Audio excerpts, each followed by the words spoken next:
نحمدہ و نصلی علی رسولہ الکریم اما بعد فاعوذ باللہ من الشیطان الرجیم بسم اللہ الرحمن الرحیم رب اشرح لی صدری ویسر لی امری واحلل عقدۃ من لسانی یفقہوا قولی آمین۔ اللہم صلی علی سیدنا مولانا محمد وعلی آل سیدنا مولانا محمد وبارک وسلم۔ یہ یوٹیوب چینل بزم فاطمہ مع القرآن ہے، اس میں ہم قرآن مجید کا لفظی ترجمہ اور مختصر تفسیر پڑھ رہے ہیں۔ تو شروع کرتے ہیں سورہ بقرہ کی آیت نمبر 261 سے۔ اعوذ باللہ من الشیطان الرجیم، پناہ مانگتی ہوں اللہ کے ساتھ شیطان مردود سے۔ بسم اللہ الرحمن الرحیم، اللہ کے نام کے ساتھ شروع جو بڑا ہی مہربان ہمیشہ ہی رحم فرمانے والا ہے۔ مثال الذین ان لوگوں کی ینفقون جو خرچ کرتے ہیں اموالہم اپنے مال فی میں سبیل راہ اللہ کی راہ میں جو اپنے مال خرچ کرتے ہیں، کمثل ان کی مثال حبتن ایک دانے جیسی ہے، انبتت جو اگاتا ہے 7 سنابل بالی، فی میں کل ہر سنبلتن بالی، ہر بالی میں 100 حبتن دانے ہوں۔ واللہ اور اللہ تعالی یضاعف بڑھا دیتا ہے لمن جس کے لیے یشاء چاہتا ہے، واللہ اور اللہ تعالی واسع بڑا وسعت والا، علیم اور بڑا جاننے والا ہے۔ اس آیت کریمہ کے الفاظ تو اللہ تعالیٰ کے راستے میں خرچ کرنے کی فضیلت کی مثال بیان کرتے ہیں، لیکن اس کے ضمن میں اللہ کی راہ میں خرچ کرنے کی ترغیب بھی دلائی جا رہی ہے۔ یعنی کہ جب یہ یقین ہو کہ یہاں پر ہم 1 درہم خرچ کرتے ہیں تو ہمیں وہاں سے 700 درہم ملیں گے، تو کون سا عقل مند ایسا ہوگا کہ جو بصد خوشی اپنا سارا سرمایہ اس کام میں خرچ نہیں کر دے گا۔ اللہ تعالیٰ جو غنی و حمید ہے، اپنی راہ میں خرچ کرنے والوں کو وہ داتا یوں ہی دیا کرتا ہے، لیکن اللہ کریم کے خزانوں کو تقسیم کرنے والا نبی جسے اپنے مالک کی بے پایاں خزانوں کا بھی علم ہے اور اس کی شان کریمی کو بھی وہ خوب جانتا ہے، تو جب یہ آیت کریمہ نازل ہوئی تو نبی نے عرض کیا رب زد امتی، اے میرے پروردگار میری امت کو اس سے بھی زیادہ عطا فرما۔ تو جواب ملا من ذا الذی یقرض اللہ قرضا حسنا فیضاعفہ لہ اضعافا کثیرۃ، کہ یعنی جو اللہ کو قرض دیتا ہے تو اللہ تعالیٰ اسے کئی گنا بڑھا کر اسے لوٹا دیتا ہے۔ تو لب مصطفیٰ کو پھر جنبش ہوئی، عرض کی رب زد امتی، میرے کریم رب میری امت کو اس سے بھی زیادہ عطا فرما۔ تو جواب ملا انما یوفی الصابرون اجرہم بغیر حساب، کہ صبر کرنے والوں کو بے حد و بے حساب اجر دیا جائے گا۔ انگنت حمد و ثنا اس مولا کریم کے لیے اور بے شمار درود و سلام اس محبوب کریم پر کہ جنہوں نے اپنی امت کے لیے سبھی کچھ مانگ لیا۔ علامہ قرطبی اس آیت کے ضمن میں لکھتے ہیں کہ اس آیت سے معلوم ہوتا ہے کہ زراعت کا پیشہ تمام پیشوں سے اعلیٰ ہے اور روزی کمانے کے ذرائع میں سے بہت ہی باعزت ذریعہ ہے۔ اور حضرت عائشہ صدیقہ رضی اللہ تعالیٰ عنہ سے مروی ہے، ایک حدیث پاک کے الفاظ کا مفہوم ہے کہ حضور نے فرمایا کہ زمین کی تہوں سے اپنا رزق تلاش کرو، اور زراعت جو ہے یہ فروض کفایہ میں سے ہے کہ اگر لوگ اس کی طرف سے غفلت برتنا شروع کر دیں تو امام وقت کو چاہیے یا حاکم وقت کو چاہیے کہ وہ لوگوں کو جبراً کاشتکاری کی طرف راغب کرے اور باغات اور درخت لگانے کا حکم دے۔ لیکن یہاں جو مثال دی گئی ہے وہ اللہ کی راہ میں مال خرچ کرنے کی مثال دی گئی ہے ایک دانے کے ساتھ، کہ آپ ایک دانہ بوتے ہیں تو اس سے 7 بالی نکلتی ہیں اور ہر بالی میں 100 دانہ ہوتا ہے۔ تو یہ مثال ہے اللہ کی راہ میں خرچ کرنے کی کہ اگر آپ 1 روپیہ خرچ کرتے ہیں تو اس کو اللہ تعالیٰ 700 گنا تک بڑھا کر، یا 7 گنا تک، یا 700 کے الفاظ بھی آتے ہیں حدیث میں کہ 700 گنا تک بڑھا کر اس کو آپ کو اس کا اجر عطا کرتا ہے۔ اگلی آیت الذین جو لوگ ینفقون خرچ کرتے ہیں اموالہم اپنا مال فی سبیل اللہ کی راہ میں، ثم پھر لا یتبعون نہیں پیچھا کرتے ما اس مال کا انفقوا جو انہوں نے خرچ کیا، منن احسان جتاتے ہوئے، ولا اذن اور نہ ہی کسی کو دکھ اور تکلیف دیتے ہوئے، لہم تو ایسے لوگوں کے لیے اجرہم ان کا اجر یا ثواب ہے، عند ربہم ان کے رب کے پاس، ولا خوف اور کوئی خوف نہیں ہوگا، علیہم ان پر، ولا ہم اور نہ ہی انہیں، یحزنون کوئی غم ہوگا۔ مطلب یہ ہوا کہ خرچ بھی اللہ کے راستے میں ہو اور اسی کے لیے ہو تب اجر کی توقع ہے، اور اگر خرچ کے بعد احسان جتانا یا ستانا شروع کر دیا جائے تو اللہ کے نزدیک اسے کوئی اجر و ثواب ملنے والا نہیں۔ ایک حدیث مبارکہ ہے کہ جنگ تبوک کے موقع پر حضرت عثمان رضی اللہ تعالیٰ عنہ 1000 دینار لے کر حاضر ہوئے اور حضور صلی اللہ علیہ وسلم کی جھولی میں ڈال دیے۔ رحمت دو عالم کی زبان پاک سے حضرت عثمان کے حق میں ایک ایسی دعا نکلی کہ جس پر حضرت عثمان جتنا بھی ناز کریں بجا ہے اور جتنا بھی شکر ادا کریں وہ کم ہے۔ حضور نے فرمایا اب عثمان جو کچھ کرتا رہے اس کو نقصان نہیں ہوگا، اے اللہ عثمان کے آج کے دن کی قربانی کو فراموش نہ کرنا۔ اگلی آیت، قول بات معروف اچھی، و مغفرت اور معاف کر دینا، خیر یہ زیادہ بہتر ہے، من صدقۃ اس صدقہ سے، یتبعھا کہ جس کے پیچھے اذن دکھ دیا جائے یا تکلیف پہنچائی جائے، واللہ اور اللہ تعالیٰ غنی بڑا بے نیاز ہے، حلیم بڑا ہی حوصلے والا ہے۔ اس آیت مبارکہ کا مطلب یہ ہے کہ بعض کم ظرف لوگ اگر چند کوڑیاں کسی نیک کام میں خرچ کر ہی بیٹھتے ہیں تو پھر احسان جتاتے ہیں، طرح طرح کی اذیت پہنچائی جاتی ہے، تو مسلمانوں کو ایسی کمینہ حرکت سے باز رہنے کی تلقین کی جا رہی ہے اور انہیں بتایا جا رہا ہے کہ ایسے خرچ کرنے سے تو خندہ پیشانی سے بات کرنا اور کسی کی سخت کلامی وغیرہ سے درگزر کر دینا وہ بہت زیادہ بہتر ہے۔ دین کا مقصد تو یہ ہے کہ تمہاری سیرت سنور جائے، اگر چند ٹکے دے کر تم میں نخوت پیدا ہو گئی ہے تو اس طرح تو سیرت اور ہی بگڑ گئی۔ اور حضور صلی اللہ علیہ وسلم نے فرمایا کہ پاکیزہ بات بھی صدقہ ہے، اور اسلام میں یہ بھی بڑی نیکی ہے کہ تو اپنے بھائی سے خندہ پیشانی سے ملاقات کرے،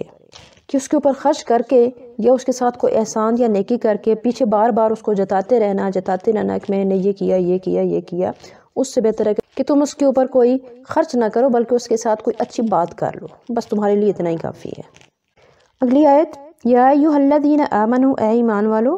لا تبطلوا نہ ضائع کرو صدقاتکم اپنے صدقوں کو، بالمن احسان جتا کر، والاذی اور تکلیف پہنچا کر، کالذی اس شخص کی طرح، ينفق جو خرچ کرتا ہے، مالہ اپنا مال، رئاء دکھانے کے لیے، ناس سے لوگوں کو، یعنی لوگوں کے دکھانے کے لیے ریاکاری کے طور پہ مال خرچ کرتا ہے، ولا یؤمن اور وہ نہیں ایمان رکھتا، باللہ اللہ کے ساتھ، والیوم الآخر اور آخرت کے دن کے ساتھ، فمثلہ تو اس کی مثال کا مثل ایسی ہے، صفوان کہ ایک چٹان ہو، علیہ کہ اس کے اوپر تراب مٹی پڑی ہو، فاصابہ تو برسے اس کے اوپر وابل بارش، فترکہ پھر کر دے اس کو چٹان کو صلدن صاف کر کے، لا یقدرون تو وہ حاصل نہیں کر سکیں گے، علی شیء کوئی بھی چیز، مما اس میں سے کسبوا جو انہوں نے کمایا یا عمل کیا، واللہ اور اللہ تعالیٰ لا یہدی نہیں ہدایت دیتا، قوم ایسی قوم کو، کافرین جو کفر کرنے والے ہیں۔ اس آیت میں منافق اور ریاکار کے عمل کی مثال ہے کہ جس طرح پتھر پر مٹی نظر آتی ہے لیکن جب بارش برستی ہے تو اس مٹی کو بہا کر لے جاتی ہے اور پتھر پھر چٹیل کا چٹیل ہی رہ جاتا ہے، اسی طرح منافق کے اعمال خیر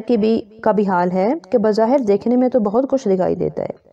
لیکن قیامت کے روز وہ یوں ناپید ہو جائیں گے اس کے اعمال کہ جیسے بارش کے اوپر سے وہ مٹی ناپید ہو گئی، اور جو اعمال انہوں نے ریاکاری اور دکھاوے کے لیے کیے تھے ان میں سے انہیں کچھ بھی حاصل نہیں ہوگا، اور اللہ کافر قوم کو ہدایت نہیں دیتا۔ اگلی آیت، وَمَثَلُ اور مثال، الَّذِينَ ان لوگوں کے، يُنفِقُونَ جو خرچ کرتے ہیں، اموالہم اپنے مال، ابتغاء طلب کرنے کے لیے، مرضات اللہ اللہ کی رضا یا اللہ کی خوشنودی، وتثبیتاً اور تاکہ پختہ ہو جائیں، من انفسہم ان کے دل، کمثل ان کی مثال، جنتن ایک باغ جیسی ہے، بربوتن جو ایک بلندی پر ہے، اصابہا برستی ہے اس کے اوپر، وابل بارش، فآتا تو پھر وہ لاتا ہے، اکلہا اپنا پھل، ضعفین دو گنا، فإن لم یصبھا اور اگر نہ برسے اس پر، وابل بارش، فطل تو پھر اس کے لیے شبنم یا اوس ہی کافی ہے، واللہ اور اللہ تعالیٰ بما جو بھی تعملون تم عمل کرتے ہو، بصیر انہیں دیکھ رہا ہے۔ اس آیت کریمہ میں مومن مخلص کے اعمال کی مثال بیان فرمائی جا رہی ہے کہ جس طرح ایک بلند خطہ کی بہترین زمین کا باغ ہر حال میں خوب پھلتا پھولتا ہے، خواہ بارش کم ہو یا زیادہ ہو، ایسے ہی با اخلاص مومن کا صدقہ اور اس کا انفاق کم ہو یا زیادہ ہو، اللہ تعالیٰ اس کو خوب بڑھاتا ہے۔ ربوہ اس خطہ زمین کو کہتے ہیں کہ جو نسبتاً دوسری زمین سے بلند ہو اور اس کی مٹی زیادہ زرخیز ہو۔ پھر اس آیت کریمہ میں وَتَثْبِيتًا مِّنْ أَنفُسِهِمْ کے الفاظ جو بولے گئے یہ بڑے غور طلب ہیں۔ مال خرچ کرنے سے اللہ کے مخلص اور پاک باز بندوں کی ایک غرض تو یہ ہوتی ہے کہ ان کا رب کریم ان پر راضی ہو جائے، اور اس کے علاوہ دوسری غرض یہ بھی ہوتی ہے کہ دلوں میں اللہ کی راہ میں مال اور جان قربان کرنے کی استعداد پختہ اور ملکہ راسخ ہو جائے۔ مال بڑی پیاری چیز ہے، اس کا خرچ کرنا ابتدا میں بے شک انسان کے اوپر گراں گزرتا ہے، لیکن جب بندہ خرچ کرنا شروع کر دیتا ہے تو دل آہستہ آہستہ اس کا خوگر اور اس کی لذتوں سے آشنا ہو جاتا ہے، اور راہ خدا میں سب کچھ لٹانے کی استعداد پختہ ہو جاتی ہے۔ پھر یہ مال تو مال رہا، وہ اپنی جان عزیز تک نثار کرنے کو سب سے بڑی سعادت یقین کرنے لگتا ہے۔ اگلی آیت، ایودو کیا کوئی پسند کرتا ہے، احدکم کوئی ایک بھی تم میں سے، ان یہ کہ تکونا ہو لہو اس کا جنتن ایک باغ، من نخیل کھجوروں کا، وعناب اور انگوروں کا، تجری بہتی ہوں، من تحتہا اس باغ کے نیچے، انہار نہریں یا ندیاں، لہو اس کے لیے، فیہا اس باغ میں، من کل الثمرات ہر قسم کے پھل ہوں، واصابہ اور آ پہنچے اس کو، کبر بڑھاپا، وَلَہُ اور اس کی ذریۃ اولاد ہو، ضعفاء کمزور یا چھوٹی، فَأَصَابَهَا پھر آ پہنچے اس باغ کے اوپر، اعصار ایک بگولا، فی ہے کہ اس میں، نار آگ ہو، فاحترقت اور جلا کے رکھ دے اس باغ کو۔ کذالک اسی طرح، یبین بیان فرماتا ہے، اللہ لکم تمہارے لیے، آیات نشانیاں، لعلکم تاکہ تم، تتفکرون غور و فکر کرو۔ اخلاص نیت کی اہمیت کو ایک مثال دے کر یوں واضح کیا ہے اس آیت کے اندر اللہ رب العزت نے، کہ کوئی باہوش آدمی اس میں ذرا بھی غفلت نہیں برت سکتا۔ ایک آدمی ایک باغ لگاتا ہے، اس کی شبانہ روز محنت اور کثیر روپیہ خرچ کرنے کے بعد اس میں گونا گون پھلدار درخت اگاتے ہیں، میٹھے اور شفاف پانی کی ندیاں ان درختوں کی قطاروں میں بہہ رہی ہیں۔ ایسے میں بڑھاپے نے اس شخص کو آ لیا، اس کی قوت رفتہ رفتہ جواب دے رہی ہے، اس کے بچے ابھی چھوٹے ہیں، وہ مطمئن ہے کہ اب وہ اپنی زندگی بھر کی محنت کا ثمر کھائے گا، اس کے پھلدار باغ کی آمدنی سے اس کے بڑھاپے کے دن آرام سے گزر جائیں گے، اور اسے اپنے بال بچوں کی روزی روٹی کی بھی اب کوئی فکر نہیں ہوگی۔ تم خود سوچو، ایسا بوڑھا آدمی ایسی حالت میں کبھی یہ گوارا کر سکتا ہے کہ کوئی آتشی بگولا آئے اور اس کی عمر بھر کی کمائی کو جلا کر راکھ کا ڈھیر بنا دے؟ تو بس بالکل یوں ہی سمجھ لو اپنی زندگی بھر کے نیک اعمال کو قیامت کے دن جب تم خود کچھ کما نہیں سکتے اور دوسرا تمہاری کوئی مدد نہیں کر سکتا، تو اس روز تمہیں اپنی زندگی بھر کے نیک اعمال کی کتنی شدید حاجت ہوگی۔ اگر خدا نہ خواستہ ریاکاری کے بگولے سے تم نے ان اعمال کو جلا کر خاک کے سیاہ کر دیا، تو قیامت کے دن تمہاری حسرت اور ندامت اور دل سوزی کا کیا عالم ہوگا۔ اگر تم اس اندوہناک صورتحال سے دوچار ہونا نہیں چاہتے تو اپنے اعمال کو ریاکاری اور دکھاوے سے بچاؤ، کہیں ایسا نہ ہو کہ اسی شخص کی طرح کہ جس کی مثال اس آیت مبارکہ میں دی گئی ہے، کہ بڑی محنت سے ایک باغ لگاتا ہے اور پھر جب وہ بوڑھا ہو جاتا ہے تو وہ سوچتا ہے کہ اب میرے بچے چھوٹے ہیں تو وہ اس باغ میں سے کھائیں گے، کمائیں گے اور میں بھی آرام سے زندگی یا بڑھاپا گزاروں گا، لیکن اچانک ایک آگ کا بگولا آتا ہے اور اس کے باغ کو جلا کے راکھ کر دیتا ہے، تو اس کی حالت اس وقت کیا ہوتی ہوگی۔ اسی طرح انسان کے اعمال اگر ریاکاری کی وجہ سے ضائع